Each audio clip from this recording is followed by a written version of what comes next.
everybody. Welcome to At 7 and very interesting happenings of the weekend. There was Russia. There was, of course, Prime Minister's US visit. And then there was this unprecedented response from GOI, Government of India, by Finance Minister Nirmala Sitharaman about President Obama's comments. And I'm delighted to be joined by Sreemoy Talukdar. Of course, you know him, columnist, Hello. executive editor with First Post, one of our foremost voices when it comes to foreign relations. And Sreemoy, so let's get Hi. started. Hi. Thanks Hi. for inviting me. I'm the deputy executive editor, though not the executive editor. So a little I just correction there. promoted you. Ma- that's great. Okay, Every it's great. Sunday Club is lucky. I mean, the channel is lucky for people. And for those of you asking if Ayer is coming, no, he's got too much work today, but that's okay. We all need a break from him. He's been here for 3 nights in a row. And Professor is joining us from Leh. So let's wait and see. Hopefully, he'll be able to make it. He's saying 2 minutes. Okay, I just got a message. He's saying 2 minutes. But let's get to it. Sreemoy, did you anticipate GOI giving a response or did it take you by surprise? Yes. To be frank with you, it did take me by surprise. I wasn't anticipating a response from GOI. I thought that maybe. I was actually no. I should have phrased it better. I was expecting a message probably from the GOI at the spokesperson's level. Sometimes this the MEA has these weekly news conferences, and I was expecting that this question will inevitably be put to the spokesperson, and then an official response will come, but it will be at a spokesperson level. That was my anticipation. But I was surprised to see that the finance minister, the Indian finance minister, respond to this, which is interesting on so many levels. The first thing that struck me is that since the GOI thought that it would be better for a senior minister in the Modi cabinet to respond, it delegated the finance minister and not the external affairs minister to do so. The external affairs minister would have been probably the more normal choice because, first of all, that fits his profile. He's supposed to comment on issues on geopolitics. And secondly, he's also a very articulate person. Thirdly, his connections with the United States go very deep, go very long. He's also worked with Obama. So that would have been the expected thing to do. But it did not happen. The reaction came from the Union Finance Minister, who doesn't usually comment on things related to geopolitics. So to me, that gives several messages at once. Okay. Uh, so one of the things that this is my reading of the situation. I thought that the Indians are learning what is called the message discipline. It sort of wanted to convey to the United States that, look, we have taken note of what Obama is saying, but not too serious note that it merits a response from the external affairs minister. But yet it is nevertheless a semi-official response from a senior minister, which means that we have taken note because Obama is, after all, an incredibly powerful individual still in Washington D.C. And I'm told there are rumors that the former first lady might even throw her hat into the ring. So the Obamas matter a lot. So the Indians couldn't have not responded to it. They did, but they did it at a very interesting level. So that is number one. Number two is that I thought the way the GOI has responded, taking recourse to facts and not rhetoric, tells me once more that a lot of thought has gone into it. The finance minister did not, unlike Obama, who just made some fact-free assertions without citing any relevant evidence or anything like that. He just made uttered a few comments. But unlike that, the Union Finance Minister gave a few statistics, which I can tell you since I've written on this subject, and I can verify those statistics myself. It was actually not six, but seven Muslim countries, on which in Obama's last year as president in 2016, the United States dropped 26,179 bombs, which amounts to around 72 bombs per day, which once again amounts to around 3 bombs per hour. And this, according to the American think tank, Council on Foreign Relations, which carried out this exercise, according to that think tank, this is quote unquote undoubtedly uh, uh, downward estimation. So the actual estimation is much higher than this. They go on record saying this. So so the interesting thing is that the government chose to counter Obama's fact-free assertion with facts, and the fact that the government chose the senior minister in Modi cabinet to do so instead of delegating the MEA spokesperson to comment on that tells me a lot of things, that how seriously it has taken note of Obama's comments. Uh, do you think there was anything significant in the fact that she didn't take Obama's name? But of Yeah. course, we know who she's talking about, but Well, she didn't. there's been a debate about this, in the sense that you must have noticed the tweet by the Chief Minister of Assam, Himanta Biswa Sarma. Um, I don't think it is a coincidence. I think that Himanta Biswa Sarma was acting in accordance with the instruction at some level of the government. I'm not sure which level. I'm not privy to that. But let me also tell you something very interesting. I have it on a very good authority. Of course, I can't disclose it, but I have it on very good authority that the Oval Office is not at all happy with Obama's comments, which means that this was not a coordinated good cop bad cop routine by the Democrats. It is a speculation which has been rife in India. It is quite popular as well, that apparently Biden appointed, so to speak, Obama to say a few things which he himself couldn't have told Modi in his capacity as the president of the United States. So Obama was a very useful person because he still commands a lot of respect, and he is very well known still in India. In fact, most Indians in the street might know of Obama more than they know of Biden. So Correct. there has been a speculation that maybe Biden had asked Obama to do it on the cuff so that My wife. he may assuage the Thank you. base of the Democratic Party, that look, we are taking cognizance of these concerns. Yet at the same time, he keeps a very cordial relationship with the Prime Minister. This is the speculation which has been rife in India. However, my understanding of the situation is that this was not coordinated, and I think the Biden administration is not very happy with the timing and the message of the comments made by Obama. And you would have seen, which once again many people in India has missed. You'd have seen that during the press conference when Mr. Biden was asked a question by the WSJ on India's on its very topic on the human rights and Muslim persecution, uh, Biden actually said very clearly that democracy is both in India and United States DNA. And then long after Modi has left the American shores and when he has almost concluded his Egypt tour, that is when Obama comes out with another tweet eulogizing Modi's visit to the United States.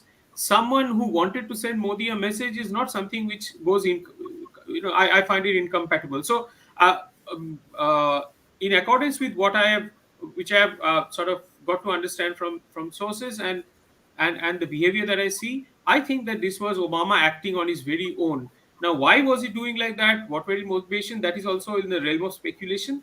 We might talk about it. I don't have any special knowledge or any insight on that, but I can tell you that the Biden administration is not very happy with Obama's comments. Professor, welcome. Thank you for joining us from Leh. I hope your breathing is fine there because I hear that people have to acclimatize and all of that. So, I've been here for 2 days and I haven't acclimatized yet. I still have problems. oh God. So stay well. And Yeah. just, very quickly going into this, Sreemoy mentioned something interesting about Michelle Obama throwing in her hat. How much of this is motivated by domestic politics? The fact that there were 70 Democrats who signed that letter protesting, so to speak, the visit, as well as the so called squad, which is the very noisy faction of the Democrats, also boycotting the visit and making their usual noise about it. So, how much of it do you think is just the party politics of it and the fact that Michelle Obama may be throwing her hat in the ring? Look, let's. I think we need to have a sense of proportion out here. There is certainly a good cop, bad cop routine being paid out in the United States, but the orchestration of that bad cop, good cop routine was probably not Joe Biden. Acha, she's vanished. Of course, chalo, I'll continue anyway. So the No, no, orchestrator, the conductor of that bad cop, good cop routine possibly was not Joe Biden, because as a president he wants this to be a very smooth affair, and remarks like this basically happen to throw a spanner in the works. But there is a bad cop, good cop routine in the sense that I don't want to use the cliche, the deep state, but there is a section of the Democratic Party which possibly does not include Blinken or Biden, which basically is not happy with the things that are going on. They see it as that inevitable, but they want to also keep India on a back foot. Now let's come to Obama's comment. It was a foolish comment, but let's face it, it was a small comment in a pretty large interview. I mean, the interview was pretty large, and he gave those particular comments. Now, the fact that those comments were a few minutes does not take away from the fact that Obama has been internalizing, whether by default or by active action, all these tropes that are being said about India. There's no doubt about it.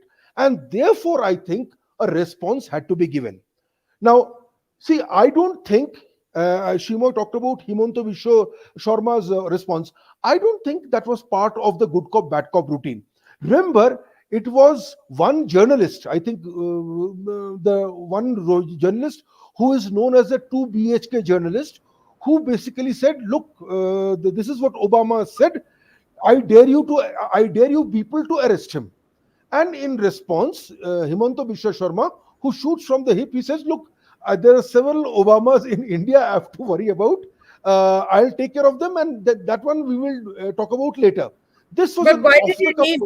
But why did he need to respond? This kind of, baiting on Twitter is very normal.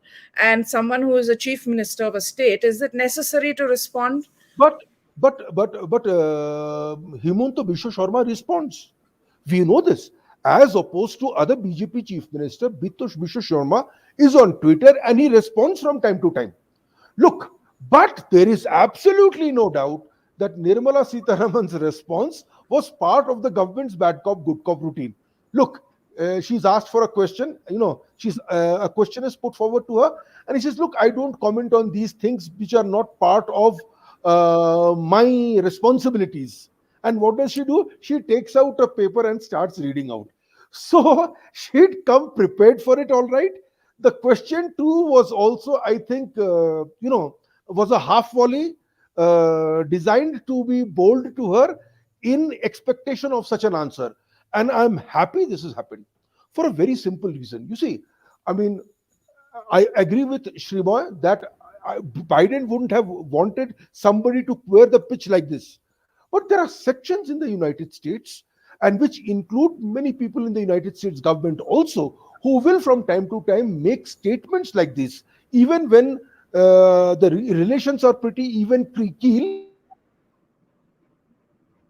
Hmm.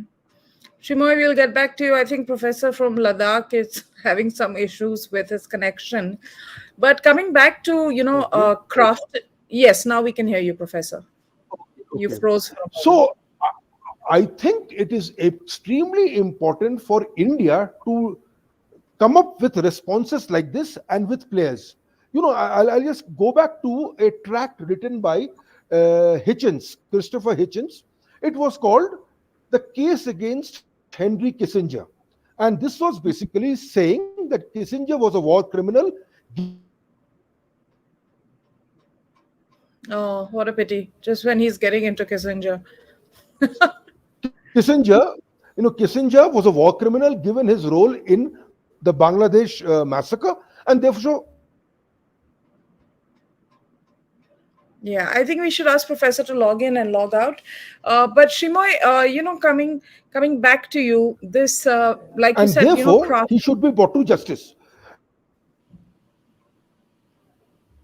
Go My on, connection is good here. I mean, it's your problem. go on, go I on. think somewhere down the line, you have to get think tanks in India also He'll refuse to accept where that his this is your connection. problem. We have to. My connectivity is good. Connectivity is very, very good. So from time to time, I think we have to tell our think tanks also to prepare tracks like these. You see, you cannot have, and it's not just Obama. There are other people who, from time to time, will say these particular things. I think the time has come where you have to hit back. You don't have to hit back. through your external affairs minister or a prime minister. You can hit back through other people also, but you have to do this. Otherwise, this is a game which we can't win. From time to time, you will have these particular statements. You read some of the articles in NYT and other Washington Post, Los Angeles Times, the series of assertions which already assume India's guilt. You know, the question that Sabrina Siddiqui asked Narendra Modi was, when did you stop beating your wife? That is the kind of question. If you say yes, you are in trouble. If you say no, you are in trouble. These kind of loaded questions, I think, have to be nipped in the bud. And I think for once, India got its messaging absolutely correct. Do you agree, Sreemoy? Do you think India got its message absolutely correct? I have no disagreement with the professor. In fact, in his core argument that there was a good cop, bad cop routine there, I would slightly differ there because you see, America, just like India, is also a very cacophonous democracy with competing factions at work. And it doesn't always require the White House to hatch a grand conspiracy of sorts. There are many interest groups who have their own Yes, agendas, and Obama was also running his own agenda. That is at least that is yes, my understanding. Now, as far as India's messaging is concerned, I would slightly differ on this. I think that one the response which the finance minister has come up with, a very factual response, putting across the facts so that Obama's fact-free assertions are refuted, that should have been enough. I am a little uneasy with the response of the chief minister of Assam, which I also think is probably not a knee-jerk reaction from the Assamese chief minister, because even though he's known to respond to people on Twitter, but remember that he's, after all, the chief minister of Assam. He's a member of the BJP, a senior member at that, and he's well aware of the fact that whatever he says will have a bearing on prime minister's visit, a state visit to the United States. And as it happens, the PM was already there in the United States during that time.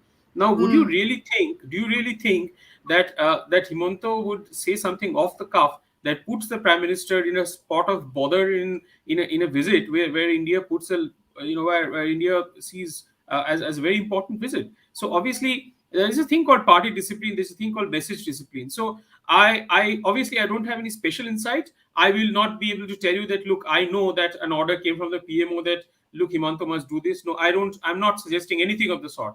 But I think there probably was some bit of understanding that someone needs to put in a word from some angle somewhere. And if you look at India's response in total, as in if you take both Mr. Himanta Biswa Sharma as well as the finance minister's response as a coordinated, a one-two kind of a punch, you will notice that while Mr. Sharma's response was a more rhetorical, the Hmm. finance minister's response is more factual. So I think there is a bit of coordination there. I will be very surprised if the coordination is not there. And I think that Mr. Sarma, when he made that comment to a particular journalist, he would have completely avoided, making that comment. It was not imperative on him at all.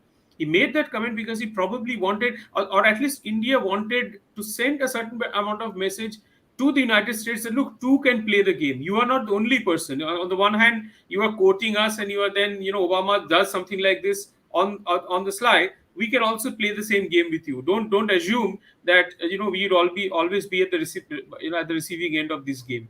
So I Yeah, think India is monitoring it that way. but what he did, what he was doing with that tweet was really identity, right? There was a bit I of know, that. I know, I know. Just I'm uneasy with that. I think yeah, that the language that was used by Mr. Sharma was uncalled for. That should have been phrased better. I'm not saying that I support the language. I'm not saying that I support the rhetoric. But I think that the message that was sent by Mr. Sharma was also a part of India's overall messaging. I don't think that he was acting as someone on his own who was, but I mean, who had no coordination with the rest of the government. I don't think that was the case. And yes, I mean, because for the simple reason that Mr. Sarma's reaction, in some ways, ran the risk of validating what Obama had said. I mean, because Obama had made a very, very, very ridiculous statement, which absolutely carried no sense. But then, when you are making a statement like that, you are actually kind of, validating that sort of a statement which Obama has made. So I think that was uncalled for. Even if the message was a good idea, the language, the text of the message, the rhetoric is not something that I agree with. Professor, Two points out here. yeah, go ahead. Yes, 2 points. 2 points. You see, Vishwa Sharma's comment was in response to this journalist. This journalist, from time to time, tells the government, I dare you. Okay. And this is how Vishwa Sharma responds. What did he say? Ki Obama ka arrest karo? He says there are so many characters out here who need to be, dealt with. Uska to baad mein socha jayega. Now, now, yes, there was some crudity in that particular language, but that is Himanta Vishwa Sharma. No, no, I'm He just got saying, off. Professor, the way you introduced this particular journalist also Hmm. reflects a lack of credibility, right? Now, as the chief Absolutely. minister of CM of Assam, should the chief minister of Assam be responding to people who are widely perceived as not as the way you have described the person? But you see, Himonto does. He responds. He is an instinctive player. Especially when it comes to repartee, he is not that cool and calculated. So basically, he gave a repartee which came to him naturally, and he gave it. Now, I think Obama was not, the centrality of his tweet was not Barack Obama. The centrality of this tweet, in my opinion, was dismissive in nature. यार क्या बकवास कर रहे हो? No, there are certain things we have to do at home, and we'll do it. The way the usual suspect started crying, you know, that was so amusing, and No, but that that is made baiting, me no? laugh. That is the No, bait. That is a bait. You throw the that bait, you no, catch but the line, and then the but others will jump in who are the reel in. others? The same, of course. I mean, Advaita, who are the others? It's the same wolf pack which has no credibility.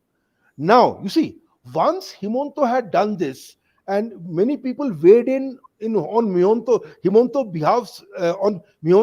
behalf also. It was then, I think, the finance minister's statement, factual statements, I think, added to the effect that Himanta Biswa Sharma had already created. Himanta Biswa Sharma was dismissive of Obama.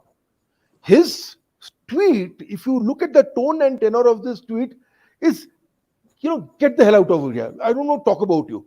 It's dismissive. It's if not you don't want to talk anger. about It's something, don't talk dismissive. about them. But that's the You know, basic central message. But let's so move on from the tweet. That's sure. not the core of this discussion.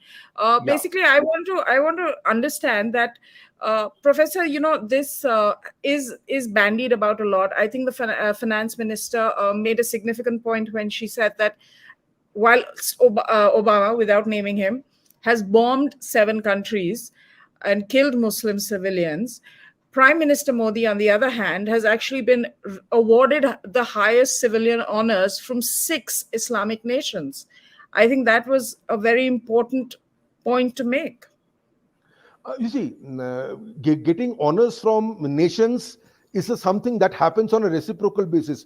I go to your country, you give me an award, you come to my country, I give you an award. Okay, that looks good. But what must have hurt really is basically that you invaded 6 countries and you killed millions. Now, that cannot be disputed. That cannot be disputed.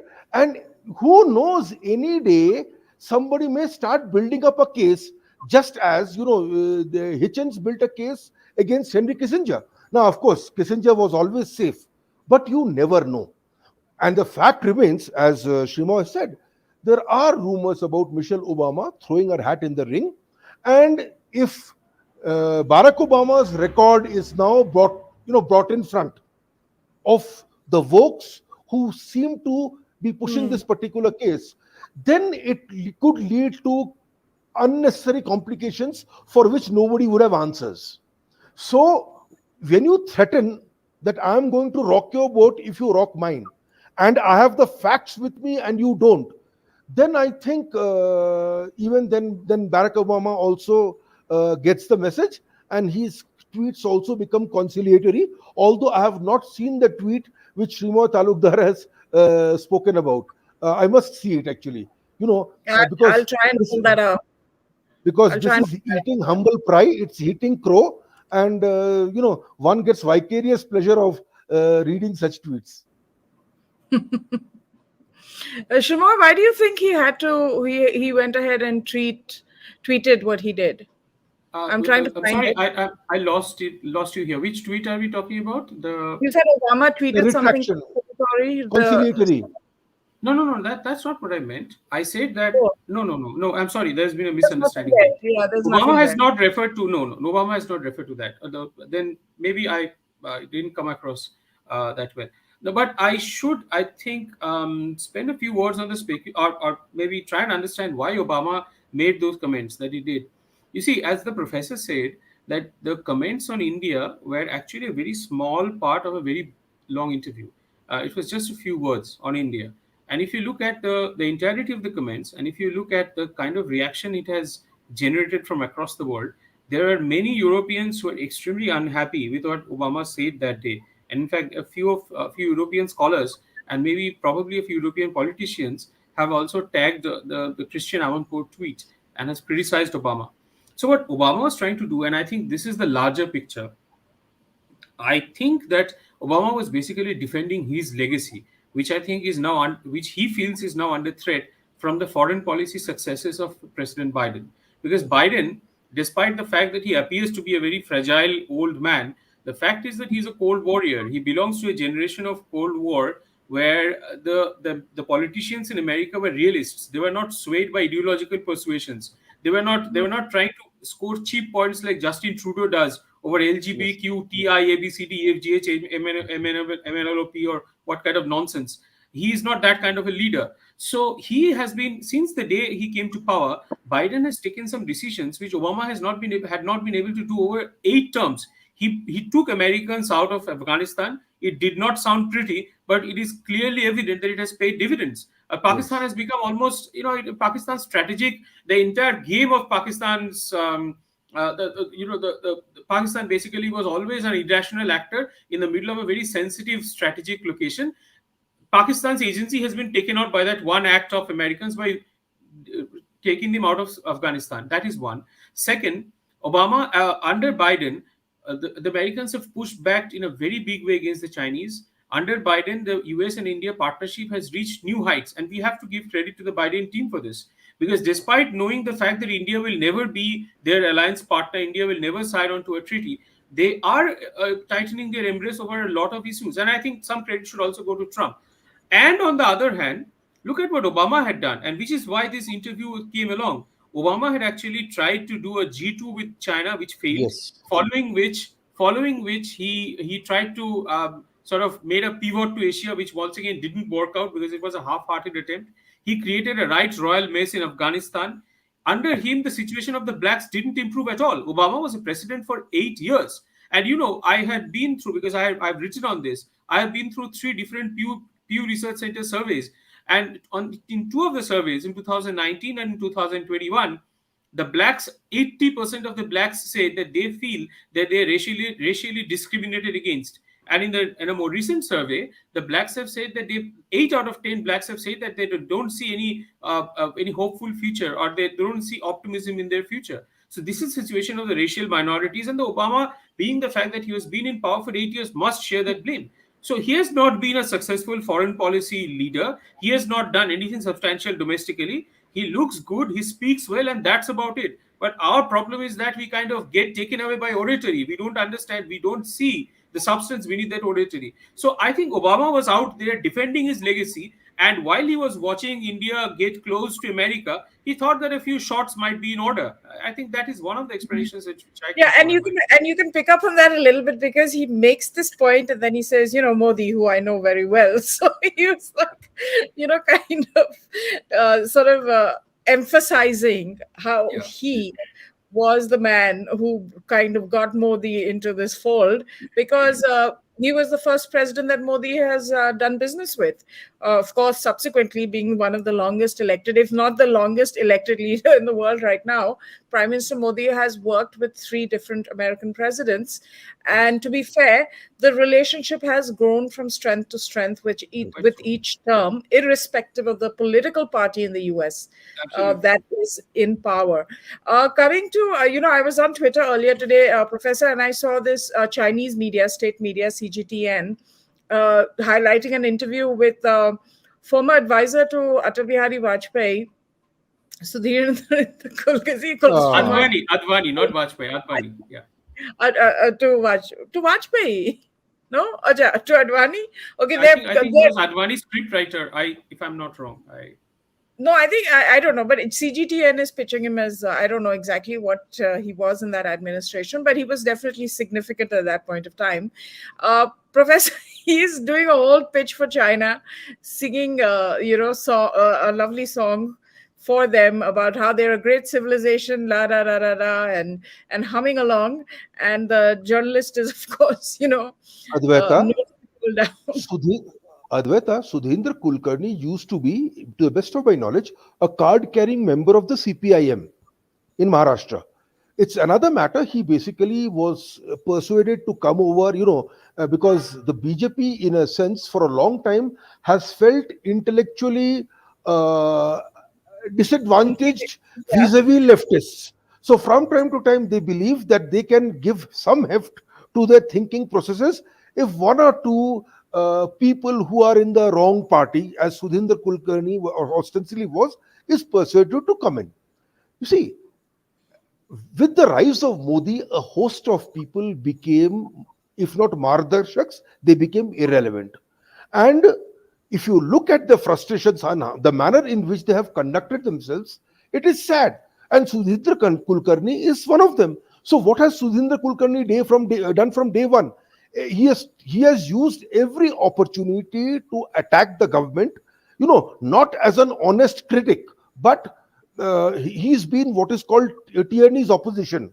Attack the government, propose nothing, oppose everything, bring the government down. That is his mentality, but that is the mentality of most of the opposition leaders. But this has been the mentality of many of the so called intellectuals that have turned against the BJP. So I'm not surprised at all. After all, even before the CGTN tweet, Kulkarni was tweeting that he was going to China.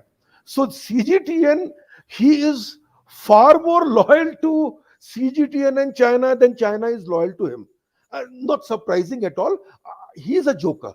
And remember, Chinese media playing up Sudhindra Kulkarni does absolutely nothing at all. That's Sreemoy. Well, I there have been very a lot of unkind remarks on him on social media ever since that tweet came to light.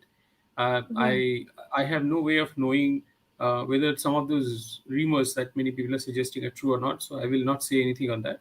But it did seem very strange to me that someone who claims to be part of the strategic elite, whether or not he is another question, would mirror the Chinese state view. It sounds incredible, and what I also found interesting was the coordination. CGTN goes and interviews him, and then the Chinese spokesperson and the Chinese envoy in India retweets that. So there's obviously a bit of coordination here. And the questions that were set up, and I was looking at the interview, the questions that were set up and the way he was answering them, it was, if you close your eyes and if you didn't know Surendra Kulkarni's voice, you would have imagined that they were coming from the Chinese spokesperson Wang Wenbin, or any other spokespersons in Beijing. It was absolutely the same text. There was no difference. I mean, look at the fact that he called Indo-Pacific Asia Pacific, which China prefers. China doesn't like this term called Indo-Pacific, so he referred to it as Asia Pacific. He called USA the outsiders, basically, who are trying to interfere in Asia, which is once again the Chinese point of view. He said that China is not a threat. Even when the Chinese soldiers are sitting in some of the areas where Indian soldiers are patrolling inside the Demchok area, they're in the Depsang plains, the Chinese are still there. They're faced off with the Indian soldiers in the high Himalayas, fully militarized with a lot of cutting edge weapons, with air support at the back. The situation is volatile. War might break out for at any moment, and he's saying that China is not a threat. It is ridiculous. But the fact is that, as the professor said, I fully agree with him. His voice carries no weight in India. So whether or not he says something, it really doesn't matter. If it was anyone else, I would have. His voice is of no consequence, which it basically tells you that when it comes to influence operations, China still has a lot to learn from the US. The US Yes, wouldn't have done anything like this. It would have yes, gone for yes, some of the biggies. Yeah. But yes, you yes. know, but one more thing. Sudhindra Kulkarni is by no means the only person doing all this. When this Himanta Biswa Sharma, Nirmala Sitaraman, Barack Obama thing was going on, you look at the people whose cries were plaintive. You know, how can you say this about Barack Obama? These were people who used to be leftists once upon a time, hardcore leftists. I'm talking about an American citizen who basically edits the wire, or at least runs the wire. I mean, what the hell is going on? You guys were once upon a time left of left. You said so many things, and today your heroes are the supposed American imperialists. Look, there is a problem in India. Sudhindra Kulkarni is a symptom, but there are other people who are part of that particular symptom. And when you combine them together, you see a normalization of taking a stance against your country, against your leaders, and vocalizing the the viewpoints and the strategic interests of other countries to your detriment. Read some of the wire articles, and you will say, what on earth is this? I mean, sometimes the wire seems to be woke, and sometimes it seems to be a CIA handout, a CIA operation. What is this? And the fact No, is, but a I lot of think, people. Professor, I think The Wire has also lost a lot of its reach because of amongst its constituency after that whole scandal with what was it, Fog Tech or whatever, and going forward. Look, possibly, but then I have noticed among these people, memories or memories are pretty short. So okay, Fogtech lasted. They set up a sacrificial goat. That fellow will probably go to jail, or at least fight for the rest of his life, prevent going to jail. The actual persons responsible will stay out of jail. Let's face this. So this lot is on. At least when I look at MSM, mainstream media, and the number of hits those publications get, they seem to have at least a lot of leaders, and among our intellectual class, I try to see who's following them, who likes. Quite a few of our intellectuals are there, and that I think is sad. Okay. Well, there is one aspect which I should have highlighted about this Sudhindra Kulkarni issue, which worries me. You must have heard that both China and India have expelled the journalists from each other's countries. There are no Indian journalists in China, and China. there are no Chinese. There are no, and this is important. There are no Chinese national, Chinese citizen journalist who's a Chinese citizen in India. However, that does not mean that China does not have its media offices in India. It does, and it has employed Indian, employees here, and it's running their operations. Unlike Yes, India, which basically do not have any Chinese employees or any offices in Beijing. So that's not possible. this gives China an asymmetric advantage, because as you saw just now, it is Surendra Kulkarni today. It might well be someone else, but China now has a platform exploiting the democratic openness of India by giving its point of view to the Indian public. But India has no way of countering that among the Chinese public, because all avenues have been closed. This is something which worries me. I mean, you can ignore what Surendra Kulkarni has said, but the fact that CGTN has caught hold of someone who belongs to the Indian strategic elite, it could mean that it can catch hold of someone else whom it finds more favorable to its line of thinking, and it can air this inside the openness of an Indian democratic society through Twitter, through social media, through Facebook, through WhatsApp, through whatever other forms. Whereas India will not be able to counter that, because all avenues for India are closed, and even these journalists who could have asked questions to the Beijing spokesperson during one of their press briefings, even they have been expelled. So this asymmetry is something which worries me. Hmm. On the other hand, though, But Shrimoy this and is an Professor, the fact that China is nervous about the growing closeness between India and America, for them to so quickly post the visit to come out with these kind of interviews and things like that, which are meant for the people of India, so to speak, and we are Well, Asian countries, yes, etc., etc. China. If you look at scholars who are working in this specific area, I can give you a couple of names like Antara Ghoshal Singh of ORF, who's working in this area. She goes through the Chinese journals in Mandarin. She goes through a lot of Chinese analysis, a lot of Chinese opinion pieces which are written in Mandarin, which most Indians can't read, obviously, because they don't know the language. And she has frequently written on this, that the Chinese discuss, the Chinese analysts, these do not come out in the English language media, but the Chinese are worried about the growing closeness between US and India. It is a factor in Chinese line of thinking. They are worried about it. But the point about the thing about China is that it is, uh, in some respects, it knows that this is happening, but it cannot still do anything to change the course of this thing from, or prevent this thing from happening, because the way it has conducted itself, and the way its rise has presented itself to the rest of the world, that in itself has alienated many powers around its periphery. And India is not a power which will accept Chinese hegemony in Asia.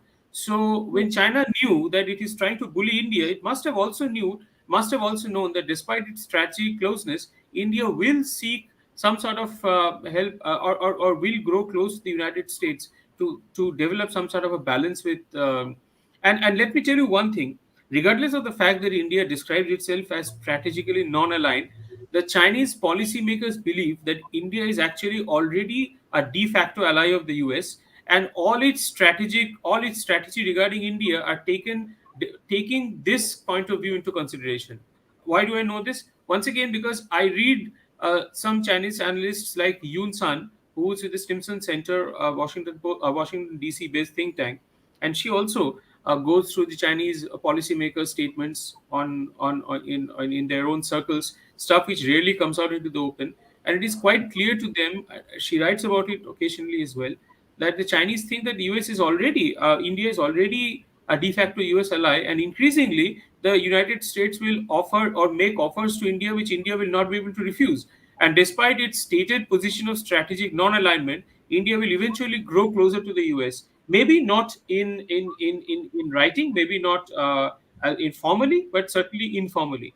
So I think China takes that as a given, and which is why you will notice that sometimes it puts out a conciliatory message or two through its state-controlled media, saying that US should not interfere between us. We can take care of our differences. US should not do this. US should not do that. It tries to woo India and tries to tell India that, look, we are not unreasonable. If you want, we can talk this thing out. But then India knows that these things mean nothing. It is what its actions that count. And there, I think China has alienated not just India but many other powers. In fact, uh, in the Pacific islands nations also, there are some nations which are economically dependent on China. Even those nations are growing security wise closer to the US because of the perceived threat from the Chinese. So I think that the the credit for the growing India-US partnership, the credit for the closeness between these two countries, a large part of the credit should go to Xi Jinping. I think he's the Yeah, man who put us both yeah. together. Yeah, yeah. Uh, I mean, if Xi Jinping is going to make the largest democracy in the world feel insecure, or feel targeted by them constantly, then there are going to be alliances that India has to take for its own interests. Professor, I want to before you respond to this, I just want to add a question to that this as well, and you can go into that Ananta, I'm after. sorry, I'll have to take your leave today because Thanks I so much, get a Sreemoy. couple of things Thank to you do. Yeah. so much. I know. Thank you. Thanks for Really appreciate inviting. it. It was Thank good you to see so you, much for Professor. being here.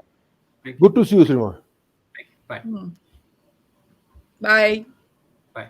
Bye. Professor, there was this whole conversation about, a value system. A lot of the think tankers in the US were going on about, the ones who were, of course, against this, were saying that, India and the US don't share democratic values. We have different values. We should think about that before getting closer.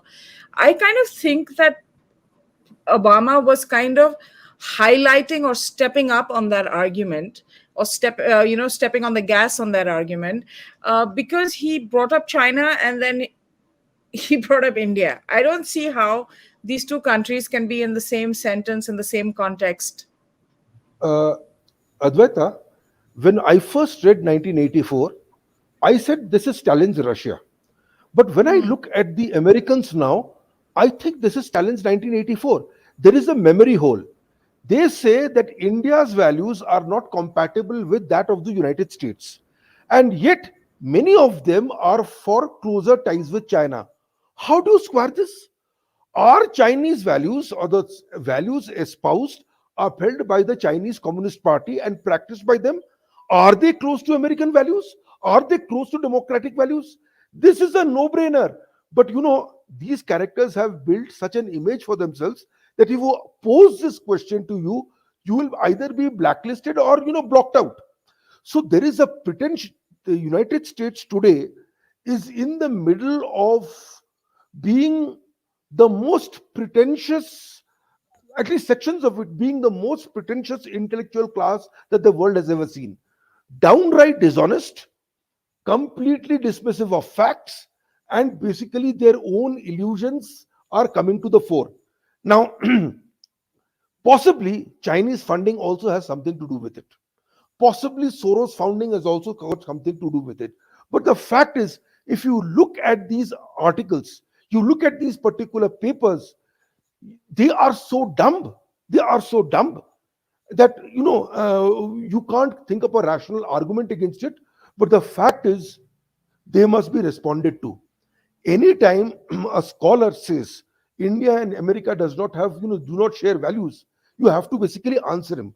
What has India done? What has the United States done? And what are your ideal countries doing, like China, etc., are doing?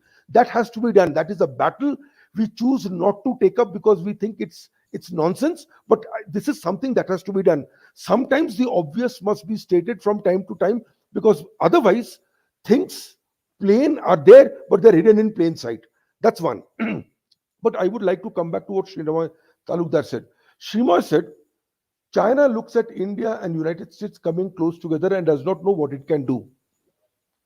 I'm not too sure about that.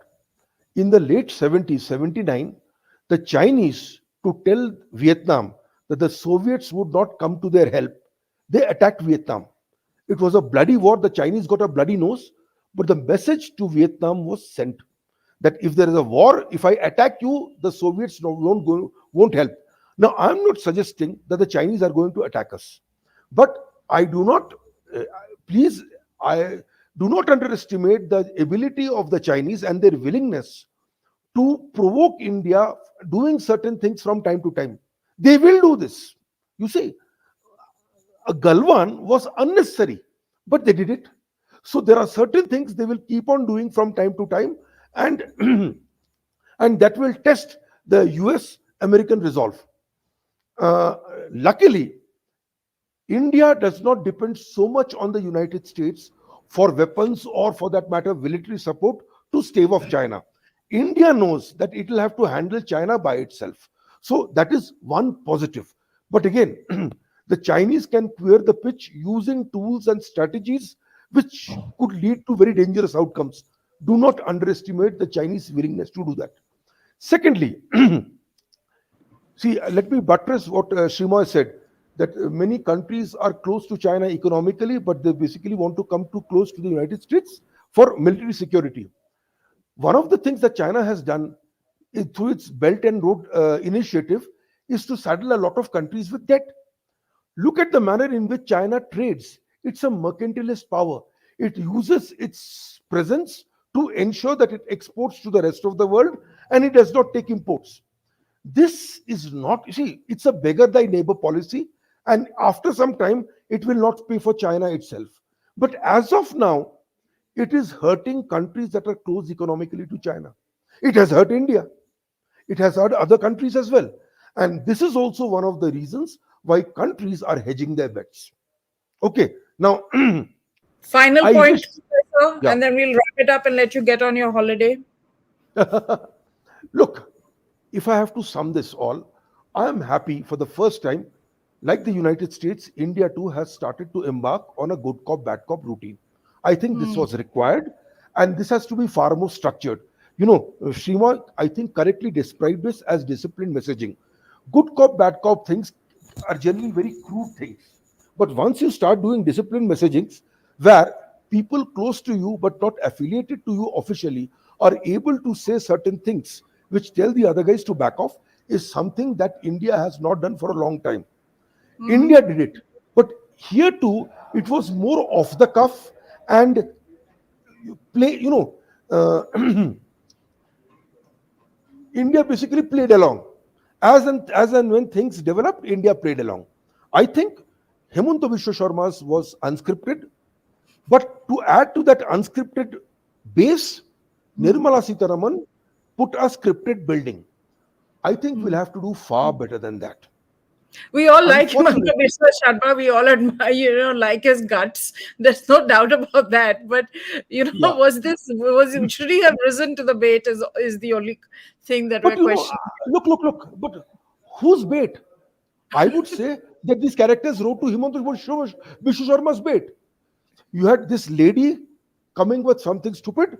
Vishwa Sharma shows something very direct, and you had this ecosystem jumping like cats on a hot tin roof. So who took whose bait? I would say these donkeys took Himanta Vishwa Sharma's bait. And once having taken that bait, you had to Nirmala Sitaraman come and say what he had to say. So I think the outcome of this, even if not initially intended, has been to our favor, and I'm happy for it. Yeah, that there's I, no doubt about that. I think unequivocally, whether done through tweets or through interviews or press cons, I think India has given a robust response and has yes, communicated very effectively that it is not only upset but offended by the commentary yes, that has come from former President of the United States, Barack Obama. yes, And I think that message has clearly gone down to the White House. I mean, Obama is out of power, out of office, so that doesn't really matter. It's more like a personal thing.